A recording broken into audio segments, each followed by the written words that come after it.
네, 실크로드 독서편 라디오 오랜만에 부산 기수와 함께 하게 됐습니다. 일단 긴장을 좀 풀기 위해서 인사 한번 할게요. 안녕하세요. 안녕하세요. 안녕하세요. 이렇게 어색한 인사는 진짜 오랜만인 것 같습니다. 저희가 지금 이제 부산에서 실크로드 라디오를 처음으로 녹음을 하고 있습니다. 이전까지는 서울 기수 친구들하고 녹음을 했었는데 지금 비전스쿨 29기 4명 하고요. 또 스페셜 게스트 한 분이 또 모셔가지고 총 5명과 함께 오늘 이야기를 나눠보도록 하겠습니다.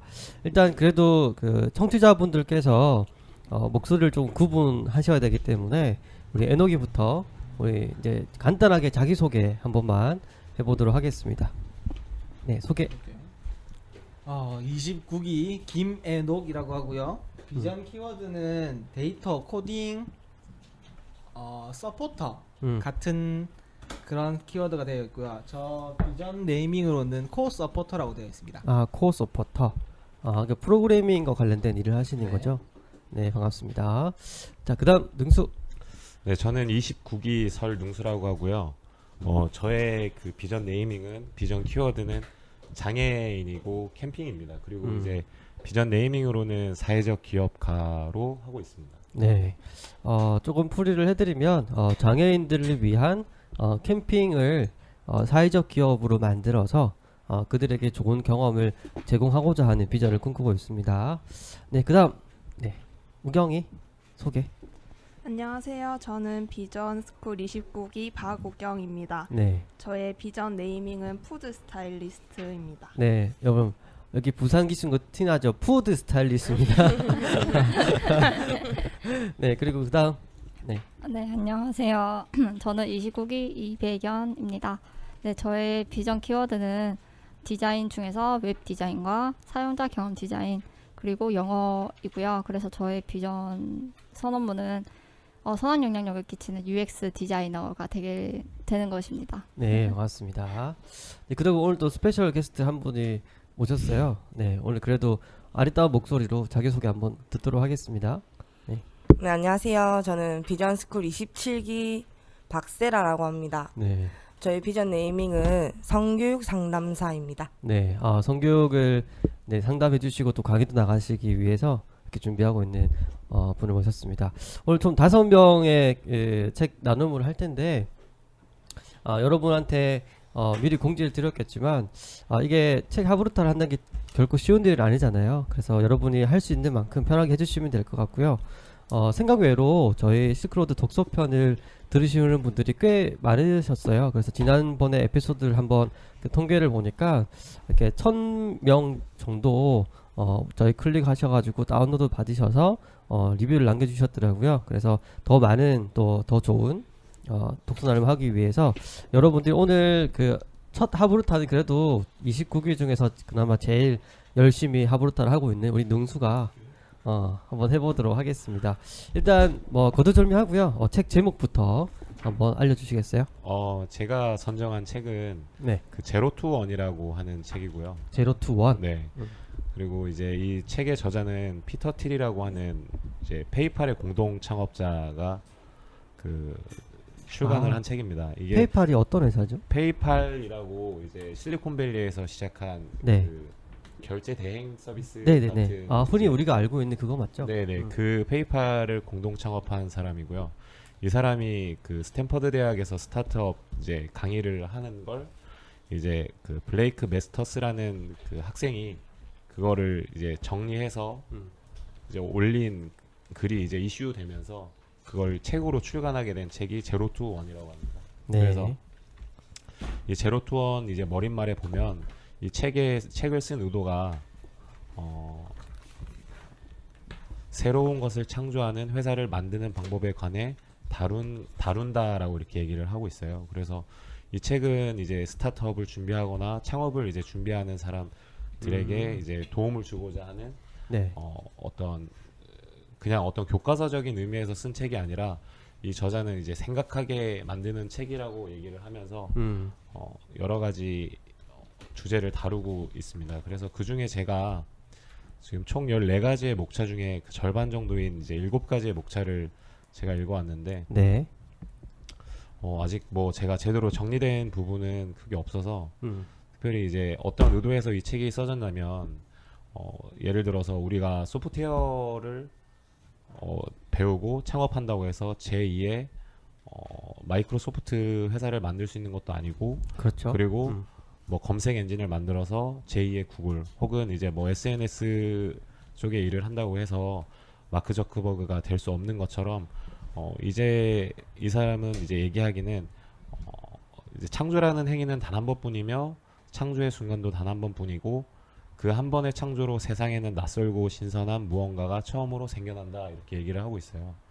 그래서 이제 말하고자 하는 게 뭐냐면 이들을 그대로 베끼려는 사람이 있다면 정작 이들로부터 아무것도 배우지 못한 것이다 라고 얘기를 하고 있어요. 그래서 여기서 제로 투 원이라고 하는데 이거를 다시 얘기하자면 올리 원이라고도 얘기할 수 있을 것 같아요. 우리가 이제 수업 시간에 올리 원. 배웠던 내용에 이제 올리 원 누구도 대체할 수 없고 그 사람만이 이제 해낼 수 있는 그런 걸 얘기하고 있는 것 같은데 예를 들어서 여기서 진보를 얘기를 하고 있는데 그 진보에는 수평적 진보와 수직적 진보가 있다고 해요. 근데 예를 들어서 보자면 우리가 키보드를 생산한다고 했을 때 키보드를 한 개를 100개로 만드는 건 그냥 0에서 0 그러니까 수평적 진보라고 할 수 있고 키보드에서 이제 소프트웨어로 이제 발전시키는 게 네. 이제 0에서 1로 가는 거다라고 이제 얘기를 그러니까 하고 업그레이드를 말하는 거예요. 그렇죠. 업그레이드를 얘기를 하고 있고요.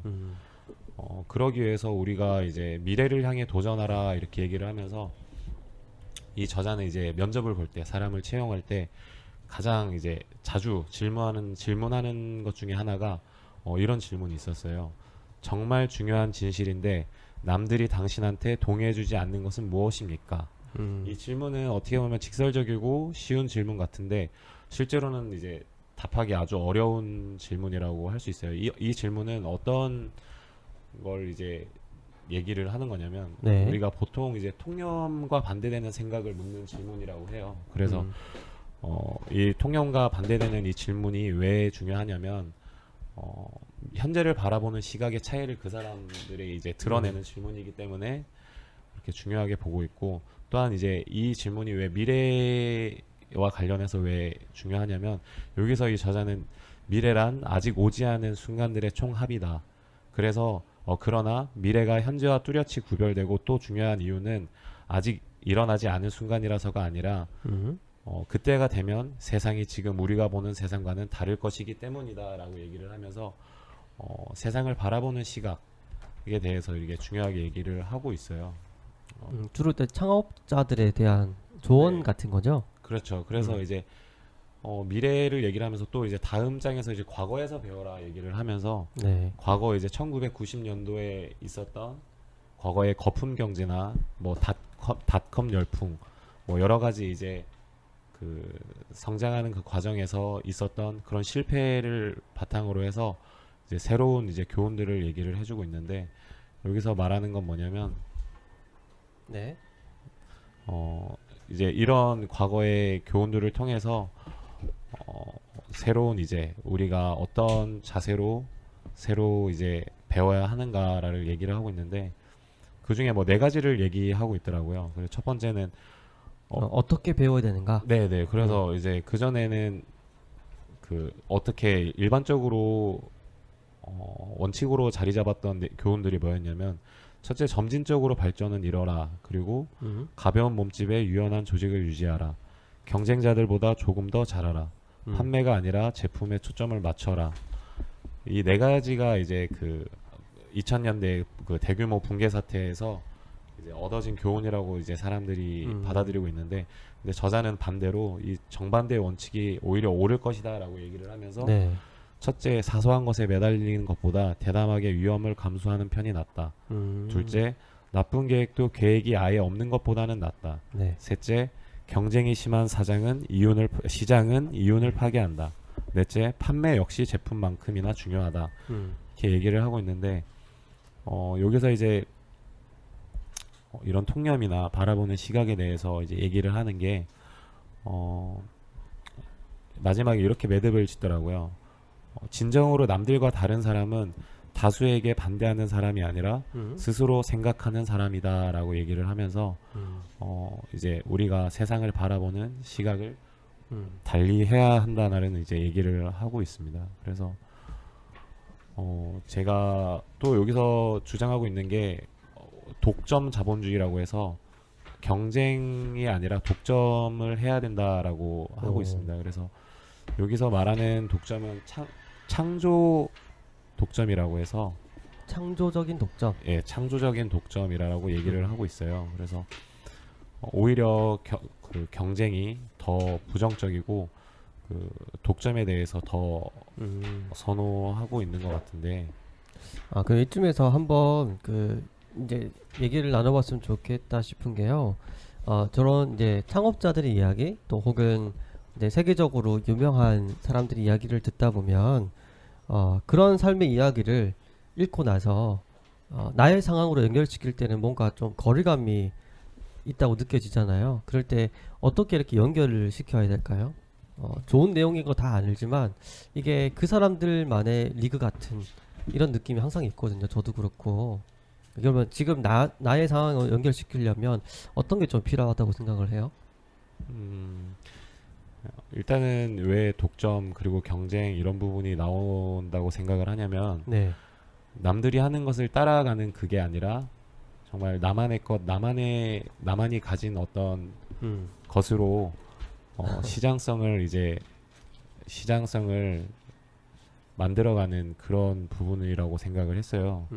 그래서 뭐 사실 제가 잡은 키워드 자체가 사회적 기업이기 때문에 어떤 이익에 초점을 맞추기보다는 서비스 제공을 하는 부분이기 때문에 저는 창조적 독점이라고 했을 때 남들이 따라할 수 없는 게 아니라 남들이 흔히 하지 않는 것들에 포커스를 맞춰야겠다라고 생각을 하게 되더라고요. 그래서 이제 그런 부분에 있어서 과연 내가 할 수 있고 남들이 흔히 하지 않는 일이 무엇이 있을까라고 생각을 하게 됐었습니다. 그래서 이제 장애인과 관련된 캠페인과 네네. 그래서 흔히 제가 좋아하는 자연 환경이나 혹은 자연 속에서 하는 캠프 활동을 이제 장애인과 이제 같이 매칭을 했을 때 네. 어떤 긍정적인 효과가 있을까라는 생각을 하게 됐었습니다. 실제로 능수 씨 같은 경우는 뭐 주말마다 거의 캠핑이나 뭐 잠수부 활동 뭐 이런 되게 많이 하시잖아요. 예. 네. 최근에 가셨던 곳 한번 얘기해 주시겠어요? 어디 가보셨어요? 사실 저는 뭐 그렇게 광범위하게 시간적 여유가 많아서 돌아다니는 건 아니고 네. 일단 제가 어렸을 때 자란 환경이 강원도 영월이어서 시골에서 자라면서 그런 자연 환경을 너무 좋아해서 그냥 틈이 나면 뭐 주변에 있는 산이나 아니면 친구들과 여행을 계획할 땐 동해안에 가서 뭐 스쿠버 다이빙도 하고 아니면 형과 이제 통영 섬 주변을 이제 같이 다니면서 캠프 활동을 좀 했었어요. 네. 네. 요즘 최근에 보니까 그 SNS에 뭐 잠수복을 다 입고 네. 사진도 하나 올라왔던데 네, 거기는 뭐 바다 수영을 하신 거예요? 바다 수영이라기보다 이제 스쿠버 다이빙 체험인데 이제 뭐 라이센스를 발급받고 하는 게 아니라 그냥 체험 수준의 장비를 착용하고 5m 수심 정도의 바다를 들어가서 그냥 그 바닷속을 보고 체험할 수 있는 정도의 이제 기초적이고 초보적인 체험을 했었어요. 대단하시다. 시간 쓸 때마다 저런 활동을 한다는 게 되게 쉬운 일이 아닌데 그리고 제가 이게 실크로드 라디오를 녹음해 보니까요 기수마다 조금 특징이 항상 있는 것 같아요. 그 위쪽에는 약간 느낌이 해피투게더나 런닝맨 같은 느낌이거든요. 지금 갑자기 썰전이 됐어. 이게 한 명이 나는데 시사 프로그램 같아 지금. 예, 조금 더 이제 밝게 해주시면 더 좋을 것 같아요. 노력하겠습니다. 네. 그냥 워낙 중점이 강하시다 보니까 그런 것 같아. 네. 그리고 책 내용을 보고 좀 사색한 부분 있다면 어떤 쪽으로 생각을 좀 많이 해보셨나요? 사색한 부분이라고 했을 때는 제가 아까 이렇게 그 창조 독점 부분에 있어서 고민한 부분을 생각했었고, 네. 과연 이제 이 자본주의 사회에서 내가 이루고자 하는 일 자체가 어떻게 보면 어떤 경제적 논리에서 좀 벗어난 이타적인 일을 하는 일이다 보니까 네. 수익성이 과연 어떻게 나고 유지될 수 있을까라는 생각을 했는데 여기서 말하는 건 처음에 이제 그런 부분을 얘기하더라고요. 처음부터 수익성을 만들기 위해서 노력한 게 아니라 네. 가장 먼저는 시장성을 이제 형성해 가고 시장성에 포커스를 두고 이렇게 그 시장성에 어떤 독점적인 위치에 올랐을 때 네. 수익성의 그 별개, 그러니까 부수적인 수익성의 아이템을 추가를 시켜서 이렇게 수익을 올리는 경우를 얘기하더라고요. 그래서 예를 들어서 이런 경우를 좀 생각할 수 있겠더라고요. 카카오톡이 이제 처음에 출범했을 때 이제 처음에는 그 시장성에 중점을 두고 많은 이제 유저를 확보했을 때 그 후에 뭐 카카오 게임이나 카카오 택시, 뭐 카카오페이 등의 그런 좀 확장해가는 수익성을 이제 만들어갔던 그쵸. 것처럼 일단은 여기서도 말하는 게 그 어떤 일을 새로 시작하고 만들어갈 때 소규모로 하라고 이제 많이 얘기를 하더라고요. 왜냐하면 큰 그쵸. 조직에서는 새로운 것을 개발하기 어렵고 특히나 혼자서는 새로운 것을 개발하기가 더더욱 어렵다고 얘기를 하면서 소규모로 할 때 이제 새로운 생각들이 많이 나올 수 있다라고 얘기를 하면서 책 보니까 이렇게 작아도 되나 싶을 만큼 작게 시작해라고. 최대한 작게 시작하라고 얘기를 하고 있더라고요. 그래서 일단 제가 어떤 수익성에 목적을 두기보다 내가 이루고자 하는 어떤 일종의 사명감 같은 걸 다시 생각을 하면서 그 제공해 줄 수 있는 그 대상자에게 정말 필요한 부분을 작게 이제 초점을 맞춰서 네. 진행해 가다가 그 시장성이 형성이 되면 그 후에 어떤 수익적인 요소를 더 고민해 볼 수 있지 않을까라고 오, 생각을 하게 그렇습니다. 됐었습니다. 일단은 그 맥락을 정리해 보면 경쟁적으로 독점하기 위해서는 첫 번째는 플랫폼의 확장이 되게 중요하다. 네. 플랫폼이 확장이 되고 기반을 다진 이후에 수익을 얻을 수 있는 첫 번째 아이템을 시작해서 거기서 수익을 얻는다. 이게 이제 제로투원의 핵심적인 메시지였는데요. 네.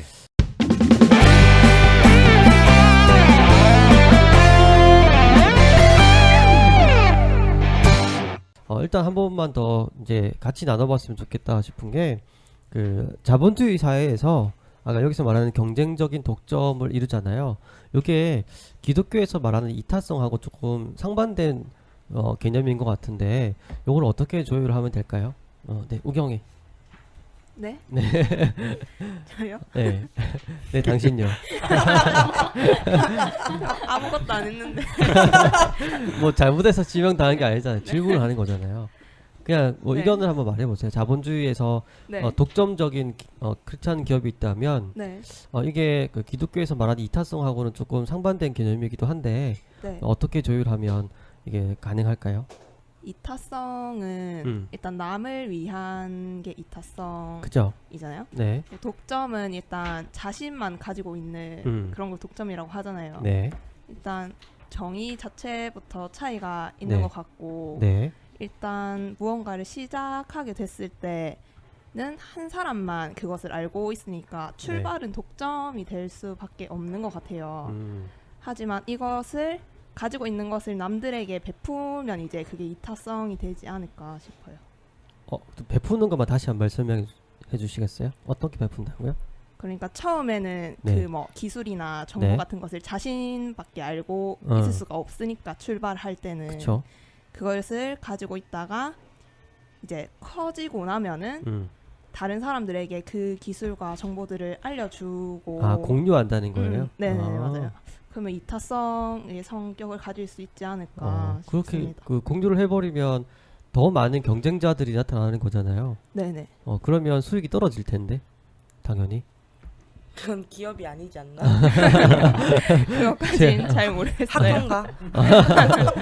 그러니까 이게 좀 이제 되게 비슷한 얘기로 공유 경제에서 오픈 소스라는 단어가 되게 많이 나오잖아요.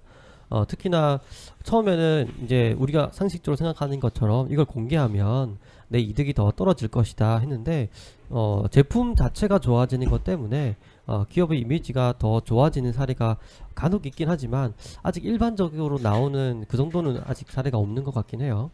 네, 에녹이는 어떻게 생각해요? 자본주의 독점과 기독교의 이타성. 자본주의 사회 자체가 음. 뭔가 이득을 바라는 거긴 하지만 이타성이라는 게 굳이 남을 위해 뭔가 쓴다는 그런 개념보다는 네. 내가 독점을 하고 있는 것들을 통해서 그 사람들에게 도움이 된다는 것도 이타성의 한 부분이지 않을까 싶거든요. 굳이 뭐 내가 무언가를 공유를 하고 내가 준다는 그런 개념보다는 내가 뭐 만들 수 있는 재화들의 가격 자체를 조금 더 마진율을 낮춘다거나 아, 마진을 낮춘다. 뭐 자기 이득을 조금 낮춘다거나 그런 경우를 해서도 네. 독점하고 있는 사람의 입장에서 볼 때는 그거 자체도 이타성의 추구에 좀 속하기도 할 것 같은 느낌이라서 그것도 해당이 되지 않을까라고 생각을 했습니다. 좋습니다. 네, 세라는? 아, 독점이랑 이타성이요? 네네. 일단은 기업이라는 것 자체가 수익을 창출하기 위한 것이기 때문에 뭐 우리가 가지고 있는 정보를 다른 경쟁자들에게 나누어 준다고 해서 그게 이타적이라고 보이진 않고요. 그리고 또 독점을 하고 있다고 해서 뭐 이타적이지 않다라고 볼 수도 없고, 내가 가지고 있는 이 정보를 통해서 소비자들에게 얼만큼 나누어 줄 수 있느냐, 네. 거기에 따라서 이제 이타성을 발휘할 수도 있을 것 같아요. 독점을 하고 있으면서도. 이 대상이 조금 다른 것 같아요. 그 경쟁자들한테 이타성을 발휘할 것인가, 아니면 우리 제품을 이제 소비하는 소비자들한테 이타성을 발휘할 것인가에 초점을 맞춘다면, 다르게 말하면 내가 만들고 있는 재화나 서비스의 품질을 계속 높여주는 것, 이게 이타성이 아닐까. 그러면 시장적으로 브랜드 가치를 떨어뜨리지 않는 독점을 유지하면서도 이게 더 좋은 품질로 만족도를 올려가는 거니까 시장성도 함께 이타성도 같이 올라가는 되게 좋은 크리스찬 기업의 모델이 이미 나와 있거든요. 그래서 이런 모델을 조금 생각해 봤으면 좋겠어요. 왜냐하면 크리스찬하고 기업이라는 단어 자체가 원래는 모순적인 단어거든요. 크리스찬은 내 세상에서 더 많은 것들을 하나님을 드러나고 내가 없게 하는 거고, 또 기업의 그 생존 목적은 이익이잖아요. 그래서 경쟁자를 이겨서 내가 더 많은 것을 가져오는 건데, 그러면 우리가 지금 크리스천 기업이라는 단어를 들었을 때 이게 모순된 상황을 어떻게 조율할까, 그 결론을 가진다면 기업의 그 특성을 잃어버리지 않은 상태에서 기독교적인 관점의 이타성을 극대화하는 것, 이게 굉장히 어렵지만 우리가 가야 될 모습인 것 같아요. 그래서 기업이라는 게 꼭 우리가 생각하는 뭐 페이스북이나 삼성전자 같은 그런 큰 대기업이 아니고, 요즘은 걸어다니는 사람 한 명 한 명이 다 기업이라고 하잖아요. 그래서 우리 모두가 이걸 좀 신경 썼으면 좋겠습니다. 네, 백연님 뭐 의견 있으신가요? 자본주의와 이타성에 대해서. 제가 생각했을 때 크리스천 기업들이 네. 이타성을 높이기 위해서는 일단 어쨌든 자기가 사업을 시작하는 거기 때문에 네. 그거는 처음부터 확실히 독점적으로 시작할 수밖에 없고, 앞에도 그죠? 더 말씀하셨듯이 그거를 나누게 돼 버리면은 다른 쪽으로도 되겠지만, 제 생각에는 그렇게 해서 네. 기업들이 벌은 그런 이익들을 일반 기업에서도 하듯이 CSR 사회적 활동으로도 할 수 네. 있을 것 같아요. 음. 그래서 뭐 일반 기업들은 뭐 지역 주민에게 하는 방법도 있지만 오히려 크리스천 기업이기 때문에 또 교회에서 필요한 문제들을 오히려 더 잘 알고 있을 거라고 생각해요. 그래서 그렇게 교회에 도움을 줄 수 있는 부분에게 이런 크리스천 기업들이 도움을 충분히 줄 수 있지 않을까, 그렇게 생각이 돼요. 좋습니다. 만약에 이것도 한번 좀 궁금했는데, 만약에 여러분이 어떤 크리스찬 기업의 오너가 됐어요. 그러면 우리 기업이 이 크리스찬 기업이라는 걸 알릴 것 같아요? 아니면 숨길 것 같아요? 왜냐면 이게 되게 양면성이 있어요. 알리는 순간 시장의 폭이나 이렇게 좀 영향을 받기도 하고요. 혹시나 문제가 생겼을 때 기업의 이미지뿐만 아니고, 이것 봐라, 믿는 사람들이 기업을 세웠더니 나쁜 짓도 똑같이 한다, 뭐 이렇게 얘기를 듣거든요. 여러분이라면 이걸 오픈하겠어요? 아니면 숨기고 그냥 하겠어요? 기업 활동을? 굳이 숨긴다는 개념보다는 네. 뭐 그 기업 자체의 기독교적인 이미지를 매칭하진 않을 것 같아요. 그래서 그 기업에 만약에 그 기독교라는 그 슬로건을 거는 이유가 어떤 복음적인 그런 방향을 제시하는 부분에 있어서 네. 그런 기업적인 이미지의 기독교라는 걸 이제 슬로건을 거는 것 같은데, 그 굳이 그 기업 이미지 자체에 기독교를 입히기보다는 그냥 번외의 어떤 그 번외 활동들을 통해서 부수적인 활동으로 그런 이제 선교적인 복음적인 네. 활동을 진행을 할 것 같아요. 좋습니다. 에녹이네. 제가 한다면 굳이 알리지 않으렵니다. 왜요? 아니 뭐 나쁜 짓을 한다는 그런 거보다는 네. 그냥 내가 가만히 뭐 착한 일을 하지 않더라도 그냥 그게 어느 순간에 나타나지 않을까라는 생각을 해서 굳이 알릴 필요도 없다고 생각하고 네. 해서 딱히 좋다고 느끼지도 사실 못하겠고. 좀 그렇긴 해요. 실제로 뭐 우리가 기독교 기업입니다 해가지고 출발을 그렇게 했는데 네, 끝이 좋은 경우가 잘 없었고 또 이렇게 밝히고 난 이후에 어떤 문제가 생겼을 때 후폭풍이요 생각보다 더 거세기도 하고요. 또 더 반대로 생각하면 알고 보니까 이 기업이 이제 장로님이네 뭐 이런 게 더 좋지 않아요? 나중에 알고 나서 보니까 약간 유한 킴벌리 이런 느낌도 응. 같이 있었잖아요. 그치 유한 킴벌도 그렇고 또 반대 케이스는 이랜드 같은 경우는 막 드러내고 했는데 뭐 디자인에 대해 유출도 되게 많았고 직원들의 어떤 급여도 제대로 못 주고 이래가지고 사회적인 문제가 막 일어섰잖아요. 그러니까 이제 그 안에 속해 있는 안 믿는 사람들의 입장에서 보면 이제 크리스찬다운 그런 사람들이 모인 곳에 왔는데 오히려 똑같거나 더 심하더라. 이렇게 하면 교회적으로 봤을 때도 그렇게 좋은 영향은 아닌 것 같더라고요. 그래서 일단은 그것을 감당할 수 있는 모습을 갖출 때까지는 제 생각에도 일단 실력이 갖출 때까지는 굳이 알리지 않아도 될 것 같아요. 괜히 부스럼 생길 것 같고 잘하고 있을 때 은근슬쩍 이제 알려서 알고 보니 기독교 기업이더라. 아유 좋네 이렇게 하는 게 더 좋지 않을까. 그래서 만약에 그 사회적 기업가를 꿈꾸는 우리 능수 같은 경우도 이제 한다면 드러내는 것보다는 더 차후에 드러낸다라는 주의시고 세라 같은 경우는 어때요? 저도 동일한 것 같아요. 음. 오히려 이제 그 기독교 기업이라는 것을 밝히면 네. 사회적인 문제가 일어났을 때도 당연히 더 문제가 클 것 같은데 성장을 하는 데 있어서도 네. 방해가 조금 더 많은 것 같아요. 방해라고 하긴 그렇지만 뭐 장애물, 걸림돌 뭐 같은 거. 프레임 이런 것들이 훨씬 더 많아지는 것 같아요. 그쵸. 그래서 제일 좋은 거는 음. 이게 선행을 하고 또 그런 기업들을 꾸려나가면서 자연스럽게 참 저 기업은 괜찮은 기업이다.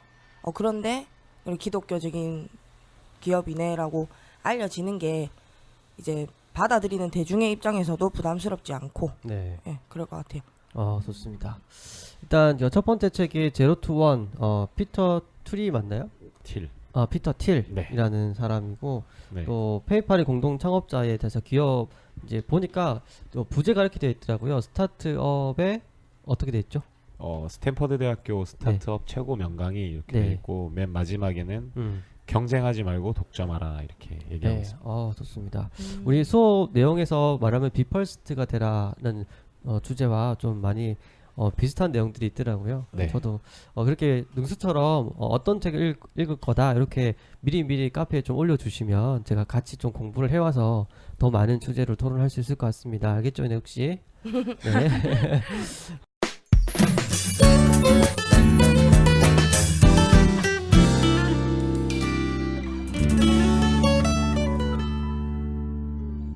신앙도 있고 실력도 있는 둘 다 잘해내는 크리스천이 되어보자. 실력 있는 크리스천이 되는 길 실크로드는 청춘 크리스천들의 고민들을 솔직 담백하게 나눠보는 신개념 지식 토크 방송입니다. www.mentoringlab.com으로 카페